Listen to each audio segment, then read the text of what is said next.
Fala pessoal, nesse vídeo a gente vai criar um projeto Python no PyCharm aqui, beleza? Isso é super simples de fazer, eu só tô criando esse vídeo aqui para quando alguém tiver algum errinho na criação do projeto, eu já mandar esse vídeo como resposta para facilitar a vida. Então, a primeira coisa que você precisa fazer é ter instalado o Python e o PyCharm. E aí, no caso, o PyCharm que eu estou utilizando é o Community, que é a versão gratuita. Então, se você tiver a versão Professional, melhor ainda, mas utiliza a versão Community aqui, se você não quiser pagar nada por isso. E o Python, né, no caso. Então, eu tenho o Python 3.8.2 instalado nesse computador e tenho o PyCharm Community 2020 aqui, 2.1. A versão aqui do PyCharm não vai mudar, a não ser que tenha alguma breaking change, mas nesse caso específico, faz muito tempo que eu utilizo o PyCharm e não vi mudar nada assim tão drasticamente, com exceção da aparência, né, no caso. Mas vamos fazer o seguinte aqui. Vamos testar se o Python já está instalado na nossa máquina. Então, eu já instalei, eu sei que eu já instalei, mas é muito importante que você faça esse teste. Primeiro, pega aqui ó, na pesquisa, digita cmd, pode ser o PowerShell também, qualquer um, e você vai digitar Python --version. Aqui eu estou numa máquina Windows. Se eu fosse utilizar a minha máquina, que é Linux aqui no caso, eu iria pegar a versão que eu tenho aqui, que no caso é a Python 3. Aqui, beleza? No caso, menos version aqui que eu quero fazer. E ainda escrevi version errado. Beleza, aqui no meu Ubuntu, aqui no caso, tem a versão Python 3.8.2 e aqui no Windows você vai tirar o 3 do comando e vai colocar version, beleza? Então, Linux e Mac você usa o comando Python 3 e no Windows aqui você utiliza só Python, beleza? Só o comecinho do comando, o restante é tudo igual. Beleza, então a gente já sabe que a gente tem o Python instalado aqui. Então o que eu vou fazer? Eu vou abrir o PyCharm. E aí, eu acho que é a primeira vez que eu estou acessando ele aqui, depois que eu instalei. Vamos ver se é a primeira vez, então eu vou ter que confirmar algumas coisas aqui. Eu devia ter aberto ele antes, mas é bom que você vê o que acontece aqui. Então eu vou colocar um don't send, e aí ele está abrindo o PyCharm aqui, beleza? O legal do PyCharm é o seguinte, eu posso criar o meu projeto e deixar o PyCharm tomar conta do meu ambiente virtual, o que pode ser muito complicado para quem está iniciando a aprender, beleza? Eu ensino tudo isso no meu curso, como você cria o seu ambiente virtual, como você usa o PyCharm, VS Code ou qualquer coisa. Inclusive nesse canal também tem aulas sobre isso. Mas aqui o PyCharm vai tomar conta de tudo aqui pra gente. A gente só precisa escolher algumas coisas aqui. Então a primeira coisa que eu vou fazer é criar um new project, no caso aqui. E daí aqui, ó, no caso, eu tenho location. O location é o local onde ele vai criar o meu projeto, beleza? Então o que eu vou fazer? Vou selecionar uma outra pasta aqui qualquer. Então eu vou colocar no meu desktop aqui, só pra gente testar, ó. Aqui no meu desktop, eu vou criar uma pasta aqui, ó. Vou clicar com o botão direito em desktop e vou dar um new folder e vou colocar meu projeto. Uma coisa que eu sempre costumo falar, evita colocar acento, evita colocar espaço, evita colocar caracteres inválidos. Tenta usar só letras e números, no caso aqui, pelo menos nesse começo, para que você não tenha problemas. Depois, quando você começar a entender, aí você usa traço, underline, o que você quiser no nome do seu projeto aqui. Mas nesse início, não coloca acento, nem espaço, nem nenhum caractere inválido. Só letras e números está suficiente. Beleza, então ele mudou aqui. Qual que é o local que eu vou criar o meu projeto. Aqui a pastinha, eu criei ela em tempo de execução, aqui, né, na hora que eu estava fazendo. E aqui, ó, muito importante, eu preciso selecionar qual que vai ser o meu ambiente virtual. Se eu vou utilizar VirtualEnv, se eu vou utilizar pipenv ou se eu vou utilizar Conda. Beleza? Eu recomendo para iniciante, utiliza VirtualEnv aqui no caso, que já vem selecionado isso daqui. Por quê? O pipenv, por experiência própria, dava muito problemas com quem estava iniciando, beleza? Então, às vezes, um caminho muda, você tem que buscar na onde que está o pipenv. Então, para você não ter esse tipo de problema, utiliza VirtualEnv aqui, beleza? Isso, o que vai acontecer? Do VirtualEnv, ele vai criar uma pastinha chamada venv dentro do seu ambiente virtual. Essa pastinha venv, tudo que você instalar externamente vai estar dentro dessa pastinha. Beleza? Então, deixa VirtualEnv, deixa ele criar essa pastinha venv do jeito que vem por padrão aqui, eu acho que vai ser sempre venv. Eu lembro de ter visto env anteriormente, mas agora tá venv, então vai ficar venv. E aqui eu não vou marcar nada. E aqui, ó, importante, ele vai falar qual que é o meu Base Interpreter. Esse Base Interpreter aqui é o Python que está instalado na minha máquina, beleza? Então ele vai utilizar esse Python que está instalado na minha máquina como base para criar o meu ambiente virtual. E o que é importante aqui? Muitas pessoas relatam que isso aqui não é preenchido automaticamente na máquina delas.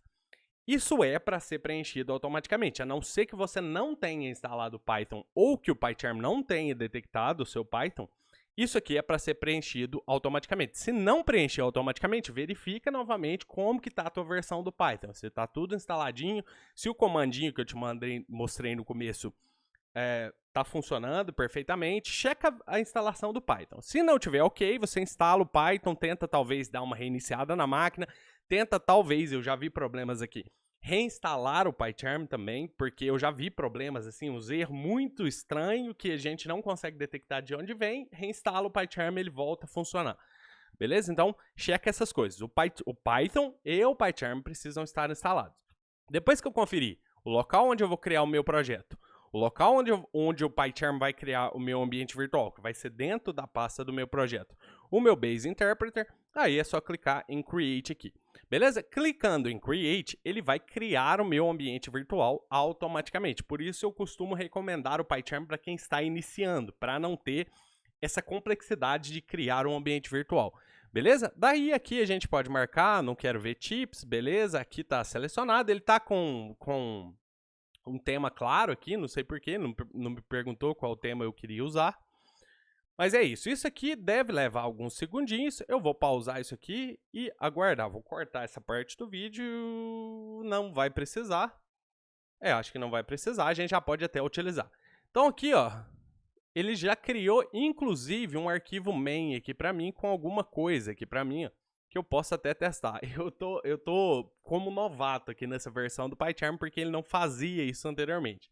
Mas se não tiver nada criado aqui no seu PyCharm, a gente pode eliminar isso daqui, ó, esse arquivo aqui. Deixa eu dar um delete nele aqui. Delete, beleza. Você pode apagar tudo que você quiser aqui, só não apaga a sua pasta de Venv. Eu acho que ele nem deixa você apagar essa pasta de Venv aqui, beleza? Não, essa é a pasta do seu ambiente virtual. Se você quiser começar, você vem aqui em New File, New Python File, no caso. Se você quiser utilizar file, dá também, mas você tem que pôr a extensão .py. Aqui no caso, eu posso colocar Python File e colocar app, por exemplo. Aqui eu posso ou não colocar a extensão .py, porque se eu colocar, ele não vai fazer nada, e se eu não colocar, ele vai colocar porque eu pedi para ele criar um Python File. Então, vou criar esse arquivo, a gente pode dar um Hello World aqui no caso. Hello World. Isso aqui eu não vou aumentar a fonte aqui no caso, porque a gente não tá vendo o código aqui, a gente não vai trabalhar com código, mas aqui a gente já pode ver que ele está tentando executar aqui o meu main.py aqui, tá vendo? Se você quiser, você pode vir aqui em Edit Configurations e daí remover esse arquivo daqui e dar um OK aqui. E daí você pode vir aqui nesse arquivo e dar Run App aqui no caso, e daí ele vai executar o arquivo correto. E ele vai ficar aqui, agora eu posso clicar aqui, toda vez que eu alterar alguma coisa aqui, ele vai executar esse arquivo aqui, beleza? Só que uma coisa super importante é que eu te falei do ambiente virtual. Então, ele já está criando automaticamente o meu ambiente virtual. Isso quer dizer que toda vez que eu abrir o terminal aqui, ó, se eu vir aqui no terminal do PyCharm, você vê que ele fica com esse Venv entre parênteses aqui no caso. E o que é isso aqui? Isso aqui indica que tudo que eu instalar utilizando Python aqui vai ser instalado dentro do meu ambiente virtual. Então, eu posso falar, por exemplo, pip install PyMySQL aqui no caso. E daí ele vai instalar esse PyMySQL dentro do meu projeto. Então, tipo, se eu tiver outro projeto, eu faço o mesmo processo, crio todo o projeto de novo e tudo que eu precisar instalar nele, eu posso instalar assim. Uma coisa que você pode querer fazer depois que você instalou o seu projeto é criar um arquivo de requirements.txt, que é um arquivo que vai ter todos os requerimentos para você rodar. Todas as aplicações, todas as libs de terceiro que você usou, vai estar nesse arquivo. Depois você pode recriar o seu ambiente virtual facilmente. Para você fazer isso, você pode fazer pip freeze, no caso aqui, e daí jogar isso para requirements.txt. Beleza? E daí ele vai criar um arquivinho aqui com tudo que eu instalei nesse projeto aqui. Deixa eu ver. Aqui, ó, tá o requirements. E no caso aqui, ó, deixa eu abrir ele. Tem só o PyMySQL instalado, beleza? Em alguns casos, vão vir muitas dependências que não foi você que instalou, que foram alguns pacotes que você instalou e esses pacotes instalaram essas dependências. Se você não quiser isso, uma maneira fácil de corrigir isso é fazer pip install pip-chill, no caso aqui, acho que é isso que chama mesmo, pip-chill, beleza, é isso mesmo. E daí você faz a mesma coisa, ó, no caso aqui, só que você vai chamar aqui, no caso, pip-chill. É a mesma coisa aqui no caso, só que o que esse pip-chill aqui vai fazer é criar, ele vai tentar eliminar as dependências de terceiros, que não foi você que instalou. Então, se você, por exemplo, instalou o Django, ele vai pegar só o Django e vai colocar ali. Assim fica mais fácil de você recriar o seu ambiente virtual aqui, caso, por exemplo, você apague essa pasta venv por algum motivo. Beleza? Para instalar esse requirements.txt, você vai fazer pip install -r requirements.txt. E daí ele vai instalar esse arquivo. Aqui ele está me falando, ó, isso aqui já está instalado, pip-chill já está instalado e PyMySQL já está instalado. Mas se eu viesse e fizesse, por exemplo, pip uninstall PyMySQL, no caso aqui, ele vai me perguntar algumas coisas aqui, eu vou dar yes. Aí ele desinstalou, se eu tentar reinstalar, ele vai falar, olha, o pip-chill já está instalado, mas aí ele vai instalar o PyMySQL. Então, executando, ó, ele está falando aqui, ó, o pip-chill já está instalado e o PyMySQL foi instalado depois que eu rodei esse comando aqui, beleza? Então, isso aqui, ó, é basicamente para você recriar mais fácil o seu ambiente virtual. Por exemplo, em caso de um projeto, eu costumo geralmente apagar minhas pastas de ambiente virtual quando eu vou fazer algum backup ou quando eu vou subir no GitHub. E daí, para você recriar, você usa esse comando, pip install -r e o arquivo que a gente criou aqui. Beleza? Isso não tem nada a ver com o vídeo que eu estava fazendo aqui, eu acabo falando demais, mas você viu aqui como criar o seu ambiente virtual utilizando o PyCharm, beleza? Se você tiver alguma pergunta, alguma dúvida, posta aí nos comentários. Se eu souber, eu te ajudo aí, beleza? Vou deixar esse vídeo aqui assim e a gente se vê no próximo. Grande abraço!